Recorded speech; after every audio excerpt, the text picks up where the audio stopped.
Sofía Ortega compartía su hogar con sus mellizos, Aitana y Mateo, en una pintoresca casita de paredes encaladas y vigas de madera, a orillas del río Serpentina.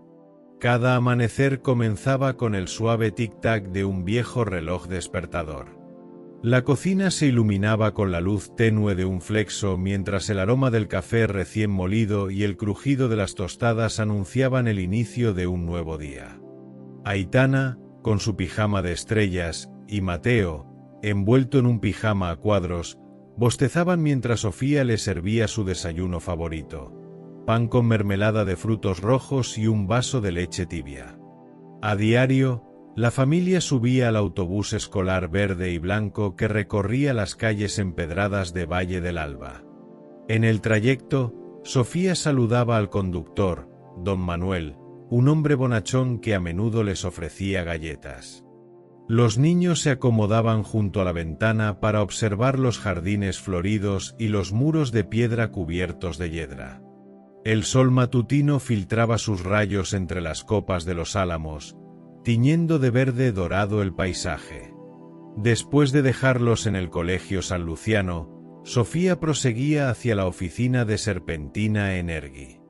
Allí, en una sala con estanterías repletas de carpetas, revisaba facturas, cotejaba registros bancarios y aseguraba la transparencia de cada operación.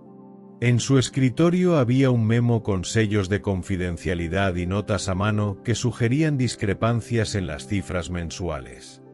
Durante el fin de semana anterior, Sofía llevó a Aitana y Mateo a una excursión en la sierra de Sierra Brava. El aire olía a pino y a tierra húmeda mientras ascendían por senderos cubiertos de musgo.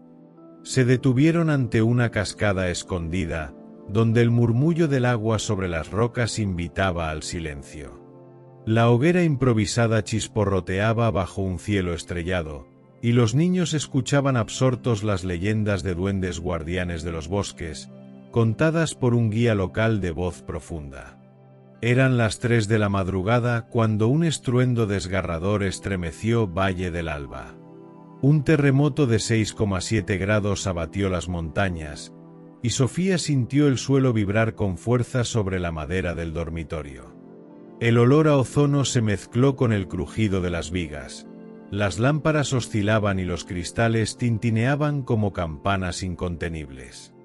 Al despertar, vio la silueta de sus hijos acurrucados bajo las mantas, sus respiraciones agitadas. Al salir al exterior, el estruendo se convirtió en un rugido atronador. La presa del Rosario había cedido. Una ola de barro, troncos y piedras rodantes arrasaba la carretera. Sofía, con corazón acelerado, sujetó a Aitana y Mateo y corrió hacia un sendero al pie de la colina. Cada zancada era una lucha contra la corriente de lodo y el viento helado que la azotaba. Tras una escalada penosa, divisó la silueta de un chalet de piedra con todas sus ventanas iluminadas. Sus contraventanas talladas con formas de león y alerones de madera destacaban en la penumbra. Con las manos temblorosas, golpeó el portón y aguardó con el pulso en el cuello, mientras sentía como cada segundo se alargaba bajo la lluvia. Un hombre alto, de traje oscuro impecable y mirada serena, abrió un ventanuco. Su voz, sorprendentemente tranquila, resonó contra los muros. ¿Quién llama a estas horas? Sofía, empapada y agotada, respondió con voz firme. Soy Sofía Ortega. Mi coche fue arrastrado por el desbordamiento de la presa. Mis hijos y yo no tenemos refugio. Por favor, permítanos pasar esta noche.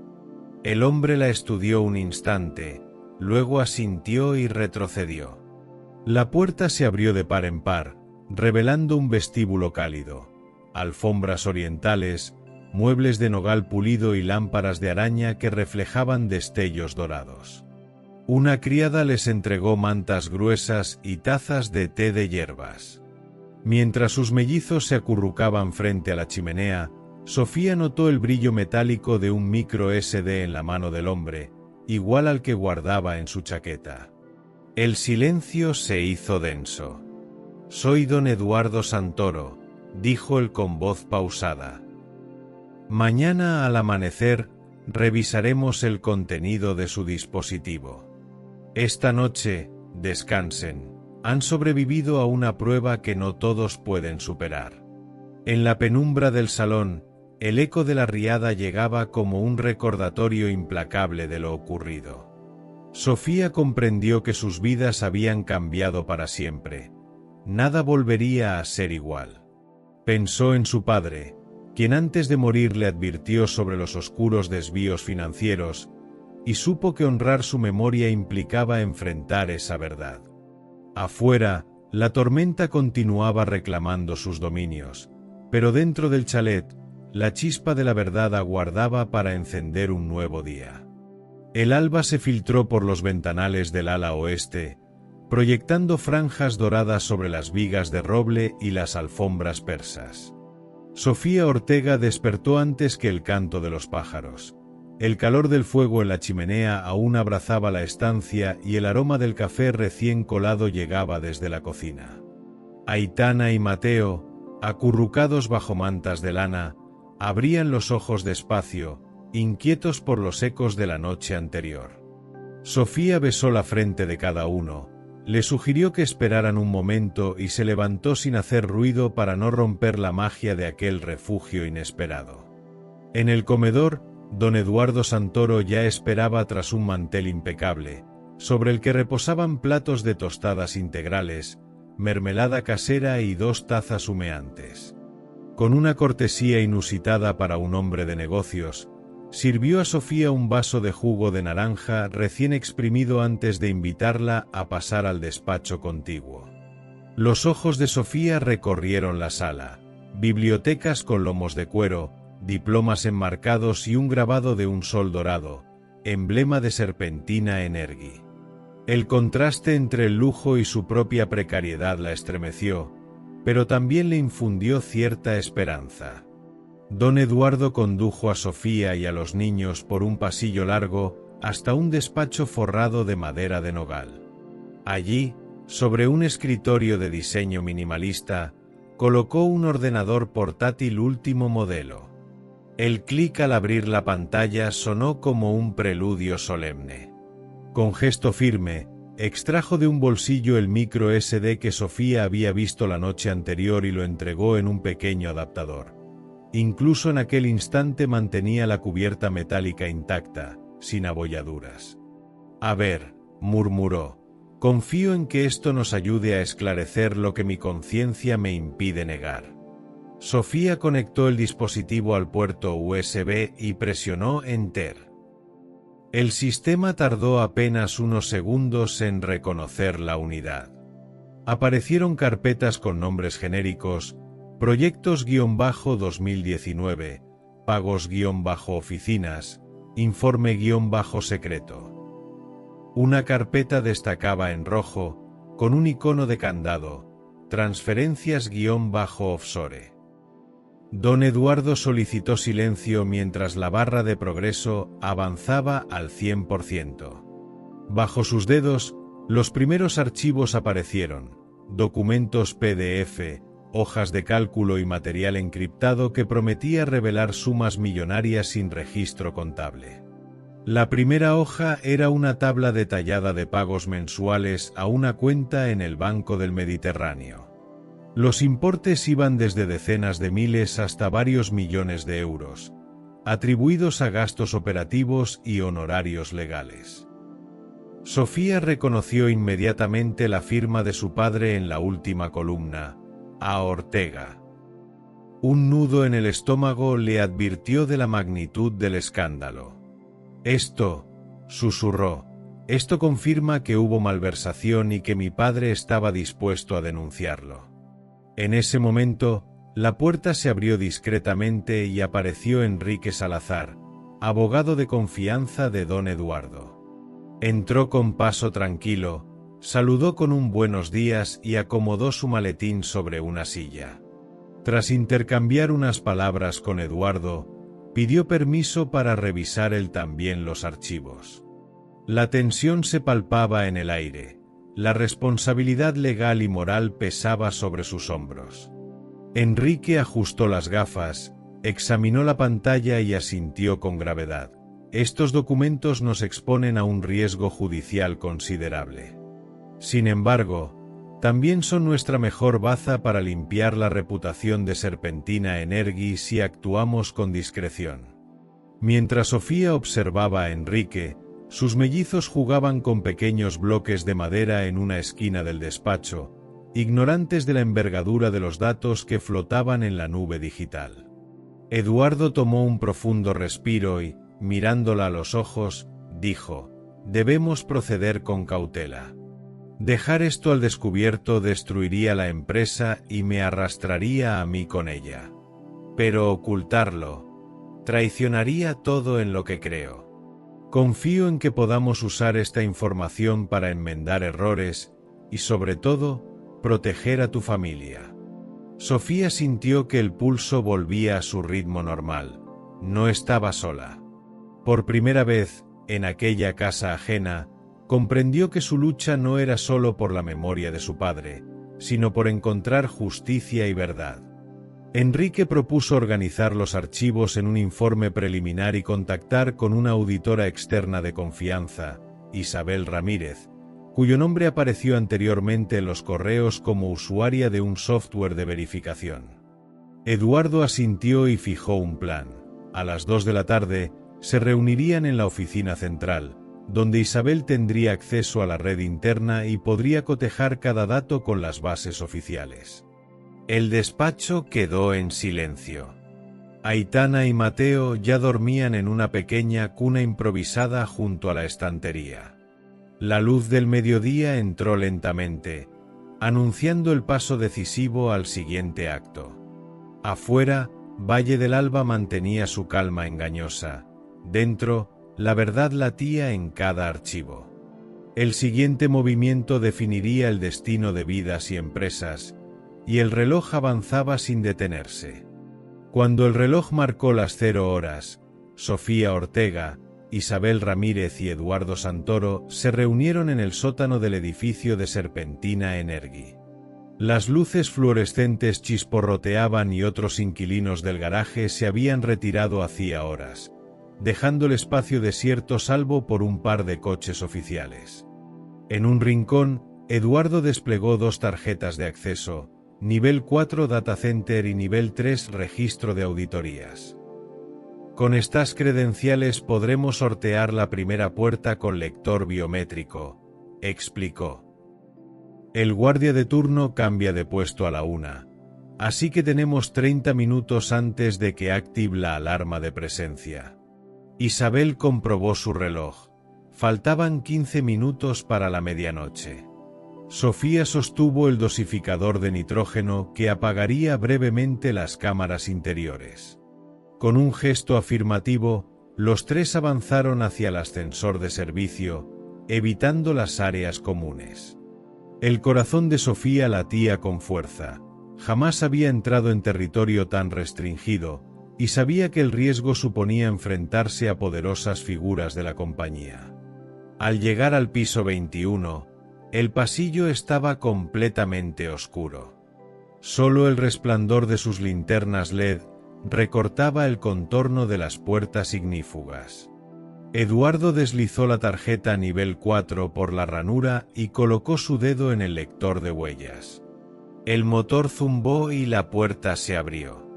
Dentro, un escritorio con 2 monitores mostraba pantallas en negro. Esperaba la señal del guardia o la interferencia de un corte de energía programado. Isabel retiró el dosificador y, al girar una válvula pequeña, liberó una nube gélida que empañó las lentes de las cámaras por un par de minutos.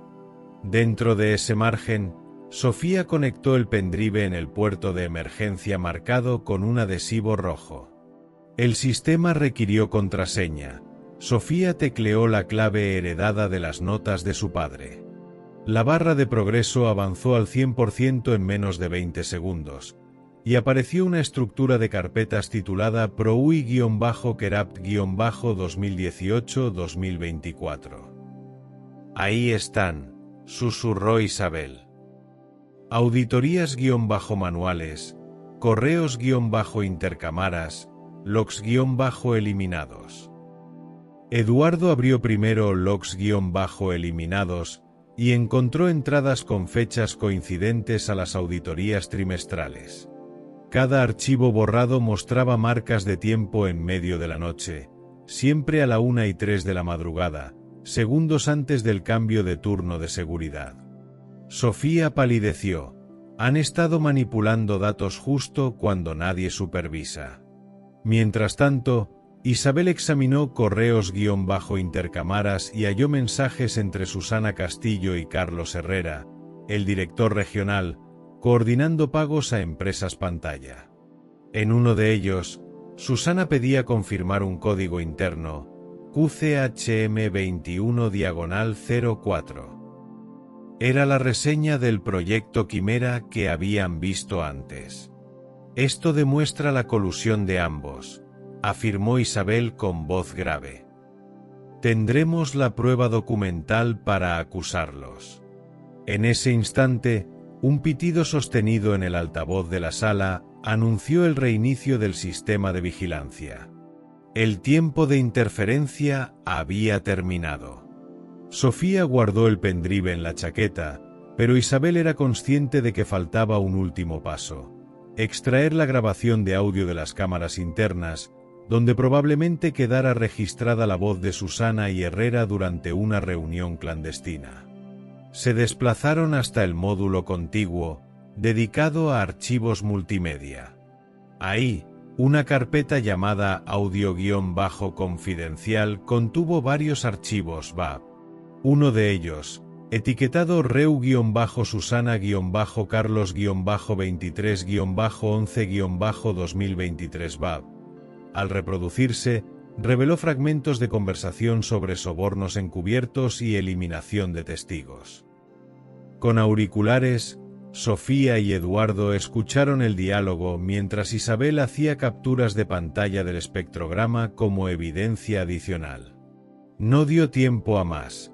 Se escuchó un clic metálico cerca de la puerta principal del data center. Un guardia, Pedro López, que hacía rondas imprevistas, había reaparecido. La puerta estaba cerrada desde adentro. Eduardo intentó apagar la luz del servidor, pero el ventilador rugió y la consola se iluminó con un foco rojo de error. «Al suelo», ordenó Isabel. Los tres se agacharon junto a los armarios de cableado. Pedro asomó la linterna y avanzó en su búsqueda, con paso lento y seguro. Cada segundo era eterno. El guardia dirigió el haz hacia el ordenador apagado, luego hacia los armarios, sin percatarse de la presencia oculta. Tras un par de tensas maniobras, se alejó en dirección al final del pasillo, maldiciendo por el silencio de la sala. Cuando el guardia desapareció, Sofía contuvo la respiración, con manos temblorosas, sacó el pendrive y lo deslizó dentro de un sobre negro de última generación. Isabel reactivó el sistema y borró cuidadosamente las huellas de su acceso con un comando de eliminación segura de Lowe's. Eduardo cerró la puerta con tarjeta y huellas propias, asegurándose de dejar todo tal como antes. En el vehículo de servicio, a pocos metros del acceso, los tres se sentaron con el pulso elevado. Sofía sostuvo el sobre contra su pecho. «Lo logramos», dijo. «Tenemos todo, documentos, correos y grabación. Ahora falta entregarlo a la agencia federal sin que lo detecten». Eduardo encendió el motor y arrancó, mientras las luces de la ciudad parpadeaban a lo lejos. En ese momento, un mensaje entró en su móvil. «¿Dónde están?». Venía del teléfono de Susana Castillo. Sabían que el juego acababa de empezar de verdad. Cuando el sol apenas acariciaba los tejados de Ciudad Aurora, Sofía Ortega, Isabel Ramírez y don Eduardo Santoro ya estaban en movimiento. Tras la operación clandestina del centro de datos, quedaba la misión más arriesgada: hacer llegar las pruebas a la Fiscalía Anticorrupción sin despertar sospechas. A las 6 de la mañana, el Mercedes negro de Eduardo partió del garaje secreto bajo el chalet, con los sobres de seguridad guardados en una caja oculta bajo el asiento trasero. El tráfico era escaso, y el crujir de las ruedas sobre el asfalto húmedo rompía el silencio de la madrugada. Se dirigieron al polígono industrial de San Lucas del Valle, donde un antiguo almacén tapiado servía de escondite provisional para los federales. Allí, el agente Rafael Méndez, contacto de confianza de Isabel, aguardaba con el coche oficial. La fachada agrietada del almacén contrastaba con la intervención rápida del fiscal. Una puerta lateral había sido preparada con cerradura automática y cámara de vigilancia interna. Nadie más que ellos conocía aquel punto de encuentro. Al estacionar frente al portón metálico, Eduardo apagó el motor y apagó las luces. A través del espejo retrovisor, Sofía vio a Rafael Méndez acercarse con paso firme. En su mano llevaba una funda de cuero que protegía un lector de tarjetas. Isabel, nerviosa, respiró hondo y sacó la caja de la guantera. Con cuidado, sacó los 2 sobresellados y los colocó sobre una silla plegable junto al agente. «Buenos días», saludó Rafael, sin sonreír. «Sé lo que arriesgan y lo que llevan aquí dentro. Abriré los sobres y transferiré la información a un servidor seguro del Ministerio Público. Tendremos el informe listo en 4 horas». Sofía asintió, aliviada, mientras Rafael abría el primer sobre e introducía el primer pendrive en el lector. El brillo de la pantalla del portátil reflejó su rostro serio. Líneas de código pasaban en cascada. Luego inspeccionó la tarjeta SSD y la conectó a un disco duro externo. En pocos minutos, los archivos fueron duplicados y encriptados con clave gubernamental. De pronto, el eco de un motor se escuchó en la calle.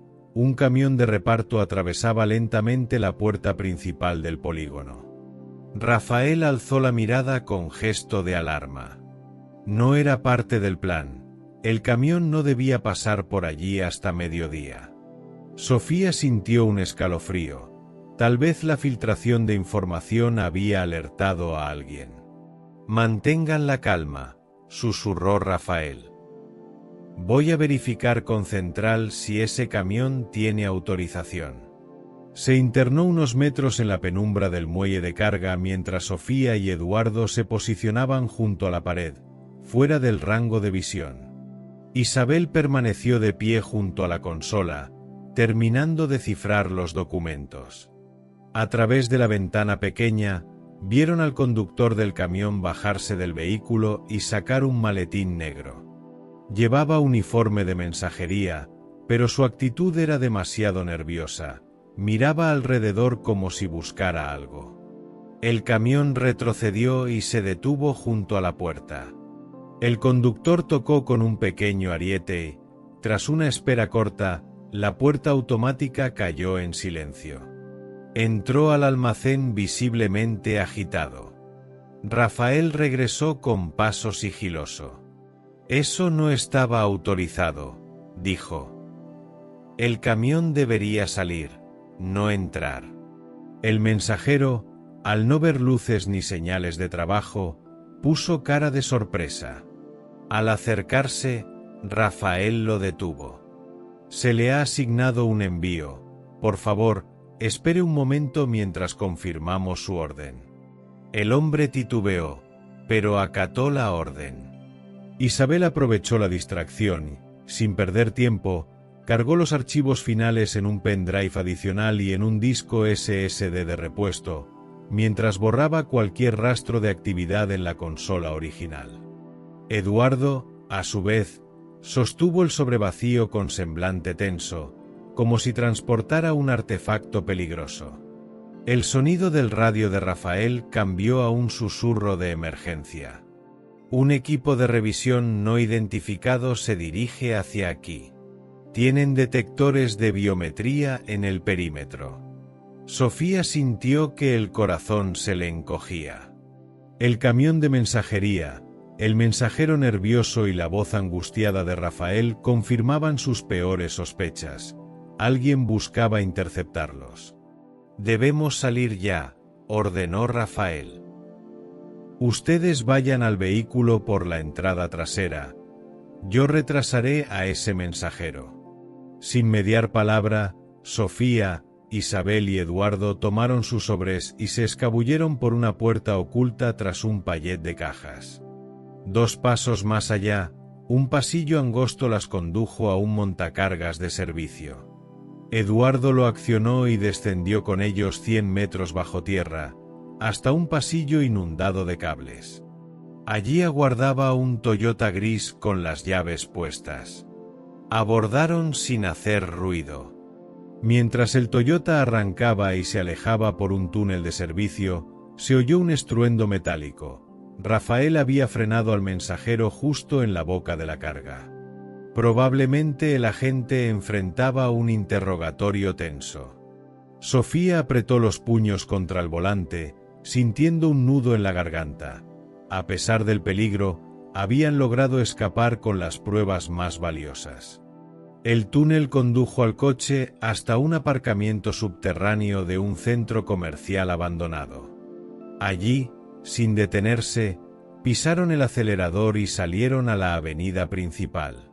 El amanecer teñía de naranja los edificios de vidrio y los semáforos parpadeaban. «Tenemos que reagruparnos en el chalet», dijo Eduardo. «No podemos confiar en ningún lugar público». Isabel asintió, ajustándose el abrigo. Sofía miró por el retrovisor la luz del día, consciente de que, a partir de ese momento, los siguientes pasos serían aún más peligrosos. Presentar las pruebas ante el fiscal implicaría llevar la batalla al corazón de la corrupción. Pero sabían que ya no había marcha atrás. La verdad, como una tormenta contenida, estaba a punto de estallar. Sofía Ortega, Isabel Ramírez y don Eduardo Santoro regresaron al chalet al amanecer con la determinación firme de que había llegado el momento de llevar su evidencia al público. Durante el trayecto, repasaron cada detalle: la autenticidad de los archivos, las grabaciones de audio, los correos que incriminaban a Susana Castillo y Carlos Herrera, y el manuscrito del proyecto Quimera. Sabían que exponer estos documentos sin un respaldo mediático sólido podía resultar peligroso, así que decidieron contar con el apoyo de la prensa independiente, alejada de compromisos corporativos. Isabel contactó a primera hora con Laura Méndez, periodista de investigación del diario digital El Faro de la Justicia, cuya reputación por destapar escándalos financieros era intachable. Concertaron una cita esa misma mañana, en un café discreto de Barrio Viejo. Sofía llegó acompañada por los niños, quienes esperaron en el automóvil con don Eduardo. Laura observó con escepticismo el pendrive y el SSD que Isabel desplegó ante ella sobre la mesa. Era necesario comprobar la cadena de custodia y descifrar parte de los documentos para garantizar su veracidad.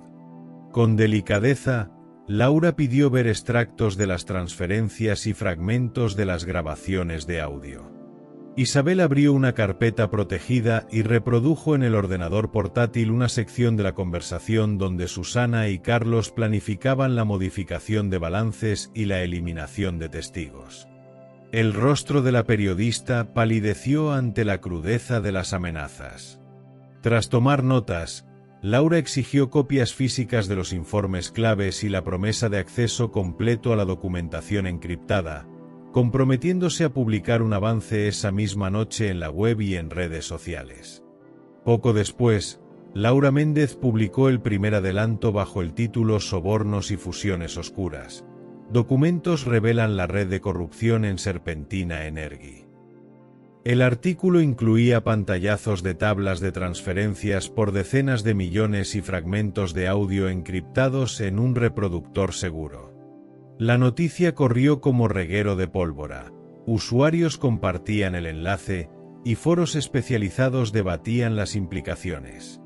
El hashtag #QuimeraLeaks se viralizó en cuestión de horas, y las acciones de la empresa cayeron un 12% en la apertura de la bolsa al día siguiente. La reacción corporativa no se hizo esperar. Susana Castillo emitió un comunicado urgente negando cualquier responsabilidad y anunciando que se había detectado un ataque cibernético a los sistemas internos, con el objetivo de desprestigiar a la compañía. El Consejo Directivo de Serpentina Energy programó una conferencia de prensa para defender la integridad de sus operaciones y anunció la contratación de un despacho de abogados para investigar las filtraciones.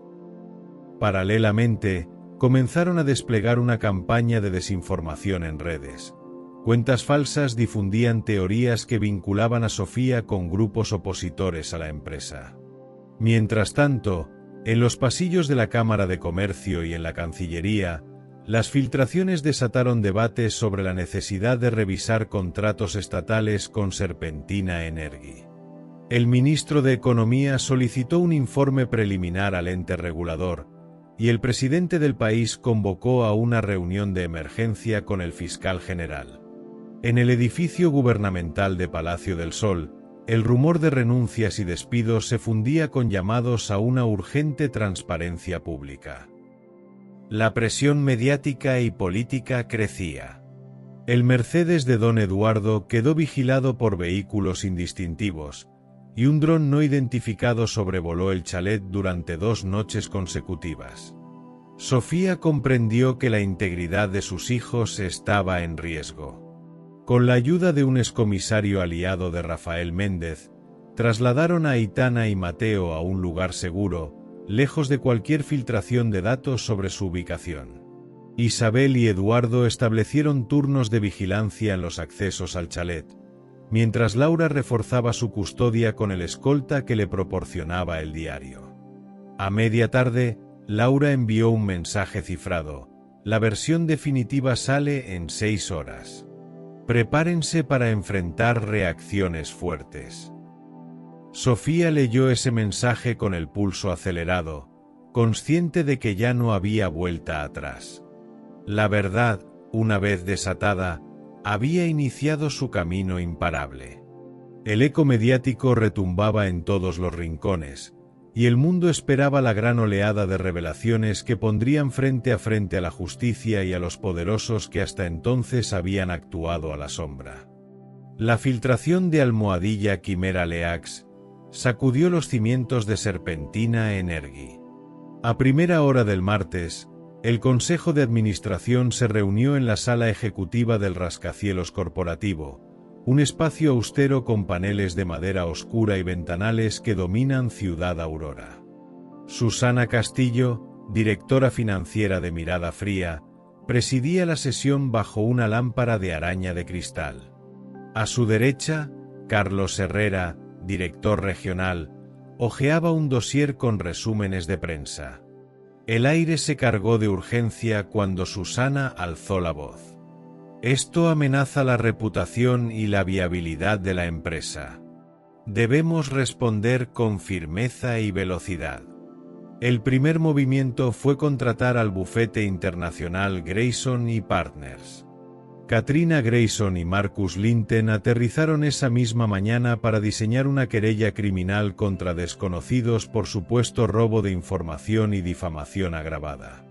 La estrategia legal perseguía 2 objetivos: ganar tiempo procesal y desacreditar a los filtradores vinculándolos con espionaje corporativo. Al mismo tiempo, la agencia Novapulse desplegó una campaña de desinformación.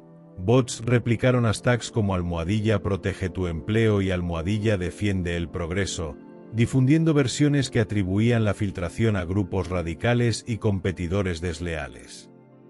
Mientras la guerra mediática comenzaba, Sofía Ortega recibió una citación de la Fiscalía Anticorrupción para declarar como testigo clave el viernes a las 9.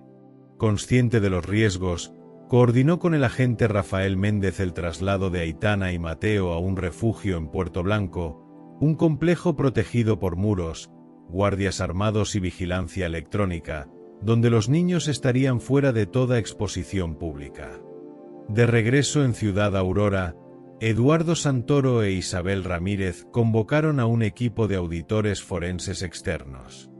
En un despacho acristalado con vista a la avenida principal, revisaron cada paso de la recolección de evidencia, cotejaron marcas de tiempo, generaron comprobantes de integridad de archivos con checksum y formalizaron la cadena de custodia ante notario. Cada dispositivo fue escaneado, sellado en bolsas numeradas y registrado en un acta notarial con capturas de pantalla y sellos oficiales. La tensión escaló cuando Susana descubrió que un borrador interno del contraataque había sido filtrado a medios afines. Un asistente de confianza, Arturo Delgado, fue apartado y suspendido mientras se iniciaba una investigación disciplinaria. El Consejo reforzó protocolos de acceso y revisó permisos de cada miembro para garantizar la máxima discreción. A media tarde, Grayson y Partners presentó ante un juez de instrucción una solicitud de congelación preventiva de las cuentas de Susana Castillo y Carlos Herrera. El auto judicial bloqueó transferencias superiores a 100.000 euros, prohibió operar activos sin autorización y ordenó informes semanales sobre cualquier movimiento. Un comunicado oficial notificó a la prensa, causando una caída del 8% en las acciones de Serpentina Energy al cierre de la bolsa. Al anochecer, Novapulse entregó su informe de impacto mediático. La campaña de desinformación superó el 1.000.000 de interacciones y se discutió en foros especializados. Sin embargo, el interés por Almohadilla Quimera Leaks permanecía elevado. Blogs y canales de noticias replicaban fragmentos de los documentos filtrados, manteniendo el clamor social. En respuesta, Susana convocó una reunión política en el Palacio del Sol. Negoció con diputados del Comité de Energía y funcionarios de la agencia reguladora un plan de colaboración parcial para rebajar imputaciones a cambio de propuestas de reforma en contrataciones públicas.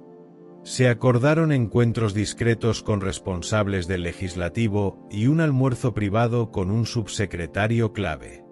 Esa madrugada, Sofía completó la redacción de un manifiesto público estructurado en 3 apartados: contexto de la filtración, cronología de la investigación y llamado a la acción ciudadana. Cada sección incluía enlaces a archivos originales, explicaciones accesibles y testimonios de peritos.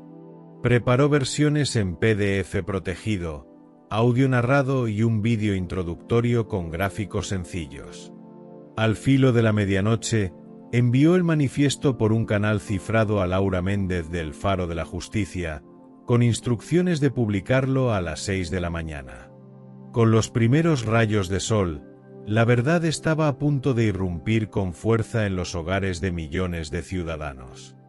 Los primeros rayos del alba irrumpieron en la gran sala de audiencias del Palacio de Justicia, donde un despliegue inédito de cámaras, periodistas y público esperaba ansioso el inicio de la vista contra Serpentina Energy. Bancos improvisados se alinearon a los costados, y un silencio expectante envolvía el estrado. La jueza Carmen Velázquez, de toga impecable, ocupó su asiento bajo el escudo nacional mientras el reloj marcaba las 9. Sofía Ortega accedió a la sala escoltada por el agente Rafael Méndez. Junto a ella, la auditora Isabel Ramírez portaba un grueso maletín con las copias originales de los documentos, y don Eduardo Santoro, visiblemente tenso, observaba con mezcla de orgullo y preocupación. En la zona reservada, Aitana y Mateo, a través de un cristal protector, veían por monitores cómo avanzaba la jornada más crucial de sus vidas. La sesión comenzó con el fiscal García presentando un dossier de pruebas, tablas de transferencias millonarias, extractos bancarios y correos electrónicos sellados por peritos forenses. Cada captura proyectada en la pantalla llevaba metadatos verificados por Isabel. La sala se estremeció cuando apareció una diapositiva con el calendario del proyecto Quimera y los importes desviados, encabezados por los nombres de Susana Castillo y Carlos Herrera. A continuación, la jueza Velázquez llamó a la testigo principal. Sofía, con voz firme, Describió cómo halló las notas de su padre y organizó la investigación. Exhibió fragmentos de audio en los que se oía a Susana ordenar pagos a empresas fantasma y amenazar a empleados que podrían revelar irregularidades. Cada palabra resonó en la sala como un martillo golpeando un yunque. Tras su declaración, la defensa de Grayson y Partners objetó la admisión de la prueba. Katrina Grayson argumentó que la evidencia fue obtenida sin orden judicial previa y vulneró protocolos internos. Exigió la nulidad de los documentos ilegalmente adquiridos. La jueza escuchó en silencio, barajó algunos folios y anunció la admisión parcial de la impugnación. Designaría un perito judicial para verificar la cadena de custodia, pero mantendría los audios y correos para su valoración. Don Eduardo Santoro subió al estrado como perito ocular. Con voz pausada, relató la metodología de extracción de datos, la interferencia de cámaras, la clonación de discos duros y el sellado notarial de dispositivos. Describió con detalle cómo encontró un pendrive en un cajón secreto y comprobó su autenticidad mediante checksum.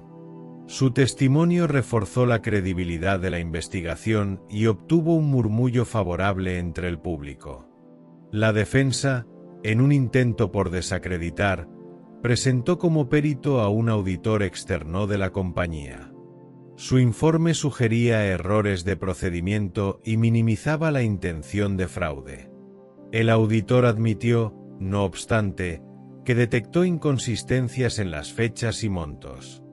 La jueza tomó nota, pero su expresión no se ablandó. Consideró que la contradicción evidenciaba la magnitud de la trama. A media mañana, un incidente técnico interrumpió el juicio. El sistema de reproducción de audio se colapsó al intentar reanudar los fragmentos cruciales. Velázquez decretó un receso de 20 minutos para restablecer el equipo. En los pasillos, Rafael Méndez recibió informes de intentos de acceso no autorizado al servidor de la Fiscalía, presunta maniobra de hackers corporativos. Ordenó reforzar la seguridad y salvaguardar los archivos. Cuando la sesión se reanudó, el técnico confirmó la restauración del sonido. La jueza autorizó la reproducción sin interrupciones. Los altavoces proyectaron con nitidez las voces de Susana y Herrera trazando estrategias para eliminar evidencias y sobornar al perito. El tribunal guardó absoluto silencio, y al concluir, un asentimiento solemne de la jueza anticipó la magnitud de la revelación. La vista queda suspendida hasta mañana, anunció Velázquez. El perito judicial presentará su informe sobre la cadena de custodia antes de reanudar.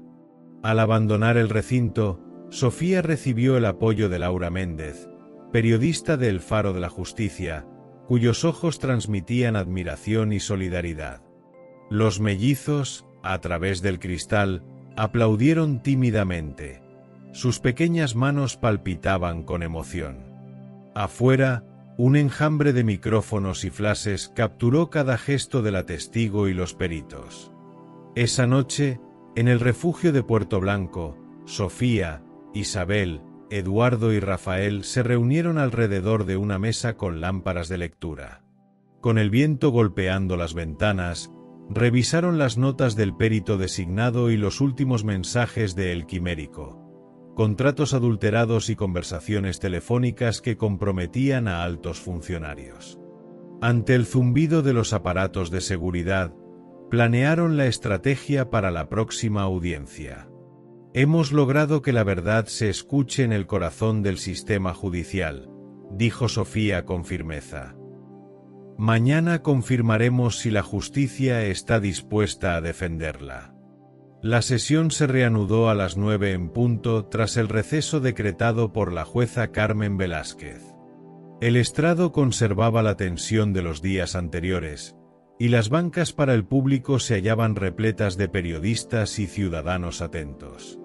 Frente al tribunal, el perito judicial Pablo Ruiz, designado por orden de la magistrada, ocupó su lugar en la tarima habilitada para testigos. Su maletín contenía voluminosos expedientes sellados y un pendrive forense con respaldo criptográfico de toda la evidencia. La jueza giró hacia Ruiz y con voz solemne le solicitó que explicara al tribunal el procedimiento seguido para certificar la cadena de custodia de los dispositivos incautados. Con impecable protocolo, el perito desenfundó un extenso formulario notarial donde constaban fecha, hora y firma del funcionario que recibió cada pieza: CDS, micro SD, discos SSD y memorias USB. Describió el transporte en maletines cerrados, supervisados por agentes judiciales, y la conservación en cajas numeradas, con fotografías numeradas de cada sello de seguridad. A continuación, proyectó en pantalla un diagrama de flujo que mostraba 5 etapas: recolección, embalaje, traslado, almacenamiento y análisis forense. Cada paso incluía referencias a actas notariales y certificaciones de integridad digital, hashes a 256 de cada archivo cotejado en presencia de testigos. El público observaba con admiración el minucioso detalle, y el rostro de Susana Castillo reflejaba frustración contenida. Cuando Ruiz llegó a la fase de comprobación de backups, explicó que, tras descubrir un intento de manipulación informática en los registros de acceso, detectado por huellas de borrado en la bitácora del servidor, recuperó copias de seguridad almacenadas en un servidor alterno, perteneciente a la Fiscalía. Para ello, obtuvo autorización expresa de la jueza por medio de providencia escrita. De ese modo, garantizó que los datos originales no habían sufrido alteración irremediable. La defensa, representada por Katrina Grayson, objetó de inmediato. Alegó que esas copias constituían prueba contaminada al mezclarse con entornos ajenos a la custodia original. Solicitó la exclusión de los documentos recuperados en backup, alegando posible acceso externo. Grayson presentó un perito privado, el ingeniero Miguel Álvarez, quien aseguró que la migración de datos podía imponer riesgos de alteración de metadatos. La jueza, imperturbable, abrió un cuarto intermedio para evaluar las objeciones y analizar los dictámenes de ambos peritos. En el receso, Sofía Ortega intercambió mensajes con Isabel Ramírez. Debían aportar documentación adicional que demostrara la legitimidad del backup. Laura Méndez, desde un portátil en la sala de prensa, recibió un paquete cifrado del quimérico con registros de la orden judicial que autorizó la copia, firmada digitalmente por la jueza Velázquez. Inmediatamente, envió el PDF al correo oficial del tribunal. A la reanudación, la jueza anunció: «He revisado la providencia y los sellos digitales. Se confirma la legalidad del backup». Con esa declaración, rechazó la impugnación y permitió la incorporación plena de todos los archivos recuperados. El clamor contenía un aire de victoria para Sofía y su equipo, mientras la defensa mostraba gestos de sorpresa y disgusto. Tras ello, Ruiz continuó su informe. Detalló los metadatos de los archivos de audio y vídeo, acreditando fecha, hora y geolocalización. Reprodujo un fragmento de vídeo donde se veía claramente a Susana Castillo recibiendo un sobre de un gestor externo, en el despacho privado de Carlos Herrera, consignado en Proyecto Quimera. La imagen, nítida gracias a la tecnología de grabación corporativa, dejó boquiabiertos a los presentes. La Fiscalía solicitó incorporar ese fragmento como prueba decisiva. Grayson, ataviada con gesto adusto, solicitó verificar la autenticidad del códec y la ausencia de montaje. Fury, respaldada por el acta notarial de sello externo, confirmó la integridad del archivo. La jueza, tras unos segundos de deliberación, declaró: «Se admite el vídeo como prueba de cargo». La sala estalló en un murmullo ensordecedor.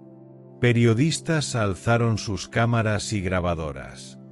El tribunal ordenó guardar silencio y prosiguió con el interrogatorio.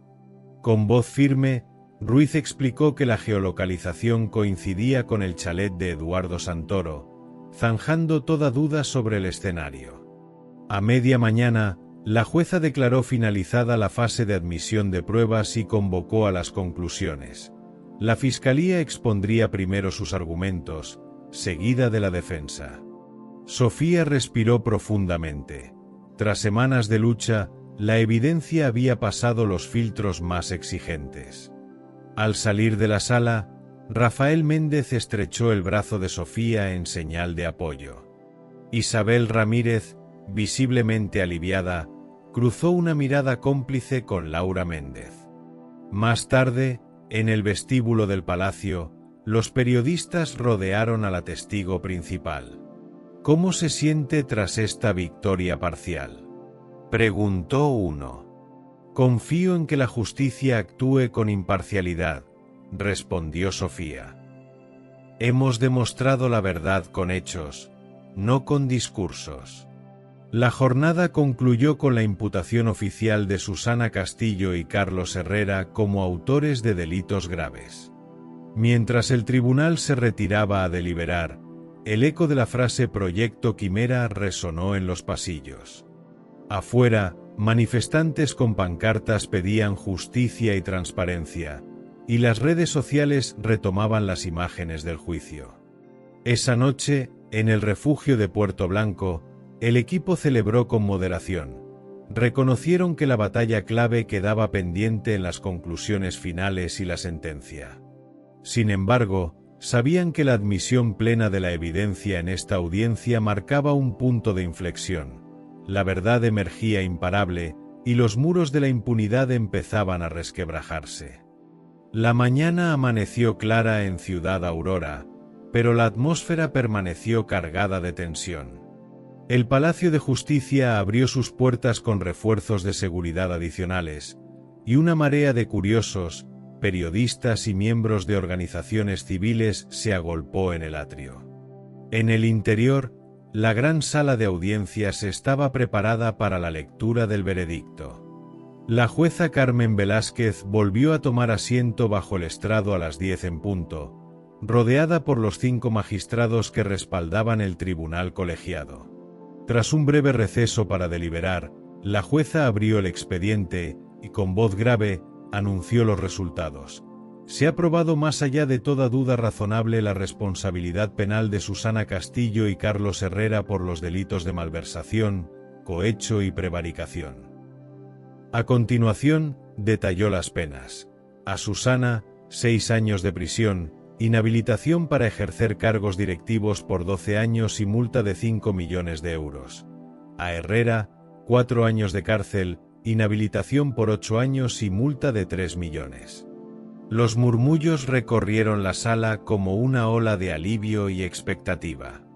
Sofía Ortega, sentada en el banco de los testigos, sintió como el latido de su corazón se transformaba en un pulso de triunfo contenido. A su lado, don Eduardo Santoro apretó su mano y Rafael Méndez mantuvo la mirada fija en el estrado. La auditora Isabel Ramírez, con los ojos brillantes de gratitud, respiró profundamente y respiró con calma. La jueza procedió a explicar los fundamentos jurídicos, la cadena de custodia impecable, las pruebas de cargo inalterables, la veracidad de los testimonios y la claridad de los registros de Proyecto Quimera. Cada argumento se sustentó en los metadatos, los informes periciales y la grabación audiovisual que registró la entrega de sobornos. Acto seguido, la defensa solicitó la suspensión de la ejecución de la pena hasta la resolución de un recurso de apelación. Velázquez concedió la medida cautelar, estableciendo fianza de 2 millones de euros para Susana y 1 para Herrera.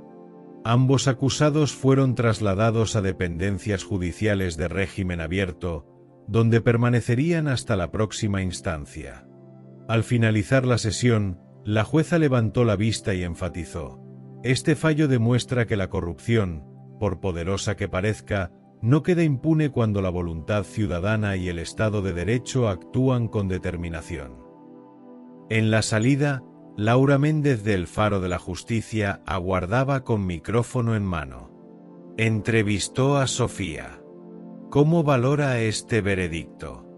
Es la victoria de la verdad y el honor de mi padre, respondió Sofía. Nadie puede burlar el imperio de la ley si perseveramos en exigir rendición de cuentas. Fuera del palacio, frente a la estatua del prócer local, un grupo de manifestantes aplaudió y alzó pancartas con mensajes como justicia real y fin de la impunidad. Se respiraba una marea de esperanza que se extendía por calles y plazas, mientras en redes sociales el hashtag #JusticiaQuimera se convertía en trending topic global. Horas después, en la Junta General de Accionistas de Serpentina Energy, convocada de urgencia, la presidencia anunció la suspensión temporal de Susana Castillo y Carlos Herrera de todas sus funciones. Se nombró una comisión independiente para la reestructuración del Consejo Directivo y la auditoría completa de los contratos estatales. Los títulos de la empresa, tras la decisión judicial, rebotaron al alza durante la sesión de tarde, impulsados por la confianza en el nuevo equipo de gobierno corporativo. Mientras tanto, el fiscal García presentó en rueda de prensa el plan para investigar posibles cómplices en el entramado: altos ejecutivos, funcionarios públicos y auditores externos. Numerosos nombres aparecieron en la lista preliminar de imputados. Los organismos reguladores anunciaron sanciones contra empresas vinculadas y la revisión de licitaciones energéticas. De regreso en el refugio de Puerto Blanco, Sofía recibió una última comunicación de El Quimérico. Nuevos documentos que demostraban pagos ilícitos a un exministro de Energía para asegurar contratos millonarios en América Latina.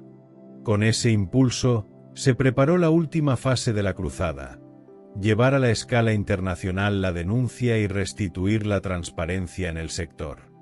Esa noche, mientras Aitana y Mateo dormían en habitaciones separadas pero seguras, Sofía, Isabel, Eduardo y Rafael se reunieron en el salón principal.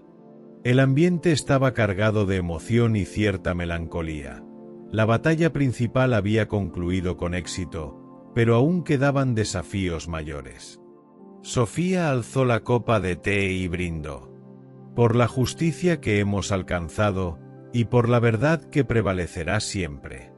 Los demás correspondieron el brindis con una sonrisa. Afuera, las olas del Pacífico rompían contra los muros del refugio, recordándoles que, al igual que el mar, la lucha contra la corrupción es eterna y requiere de la persistencia de todos. Tras el impacto del veredicto y la sacudida en los mercados, la lucha contra la corrupción adquirió una dimensión internacional. Un correo cifrado de El Quimérico llegó a Sofía Ortega con contratos que revelaban pagos irregulares a un exministro de Energía y comisiones encubiertas en licitaciones públicas de varios países. La evidencia incluía facturas apócrifas, correos electrónicos entre funcionarios y extractos bancarios de cuentas en Suiza y Mónaco. Sofía comprendió que su batalla no podía quedar encerrada en las fronteras de Ciudad Aurora. Aquella misma mañana, convocó a Isabel Ramírez, don Eduardo Santoro y al agente Rafael Méndez en el salón principal del refugio. Sobre la mesa desplegaron copias traducidas y validadas por un traductor jurado al inglés y francés, junto a sellos digitales y certificados de autenticidad internacional. Diseñaron un plan para presentar la documentación ante la Oficina de las Naciones Unidas contra la Droga y el Delito, UNODC, y la Convención de las Naciones Unidas contra la Corrupción, así como a la Fiscalía de la Corte Penal Internacional. Con los archivos preparados, Sofía viajó a Ginebra invitada por la Unión Interparlamentaria, donde sirvió de ponente en un foro sobre transparencia y buen gobierno. En el estrado, mostró extractos del proyecto Quimera y grabaciones de audio subtituladas que incriminaban a altos funcionarios. Su testimonio en inglés despertó la atención de diplomáticos y periodistas. Cámaras de televisión retransmitieron cada diapositiva mientras el público escribía tweets con el hashtag #Quimera Global. La repercusión fue inmediata. Gobiernos de América Latina abrieron investigaciones paralelas contra el exministro implicado y revisaron contratos otorgados a empresas vinculadas a Serpentina Energy. El escándalo diplomático obligó al mandatario de turno a expulsar al embajador acusado de complicidad y a impulsar una reforma urgente de la ley de transparencia. Varios miembros del gabinete presentaron su renuncia preventiva para facilitar la investigación. El Comité de Ética de la Unión Europea sumó sus recursos y solicitó la cooperación de Europol para rastrear flujos financieros sospechosos. Equipos de inspectores se desplegaron en oficinas de Iberia y Alemania, donde se descubrieron sociedades offshore que ocultaban movimientos millonarios. La acción coordinada demostró que la corrupción trasciende fronteras y exige respuestas multinacionales.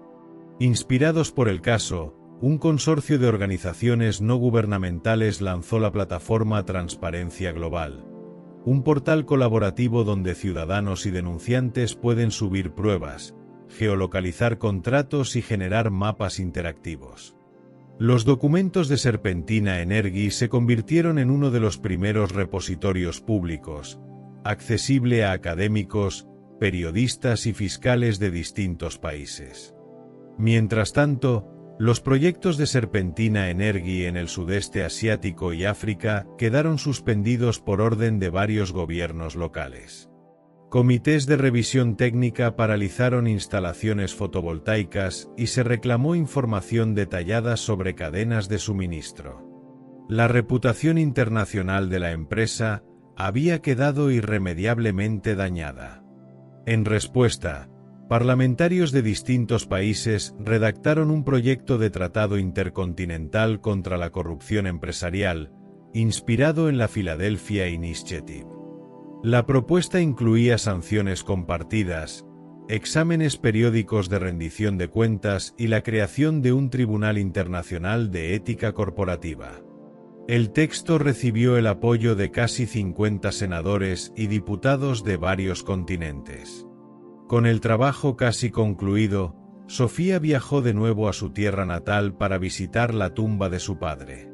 Frente al mármol pulido, recordó sus palabras: «La verdad es la única herencia que nadie puede arrebatarnos». Apoyó la mano en la piedra y, con una lágrima furtiva, prometió cuidar su memoria y mantener viva su causa. Esa tarde, de regreso en el chalet de Puerto Blanco, reunió a su equipo para planificar los siguientes pasos: supervisar el despliegue del tratado, apoyar a comunidades afectadas y mantener abiertos los canales de denuncia en Transparencia Global. Al encender una vela junto al escritorio, Sofía constató que la semilla de justicia había florecido más allá de sus expectativas.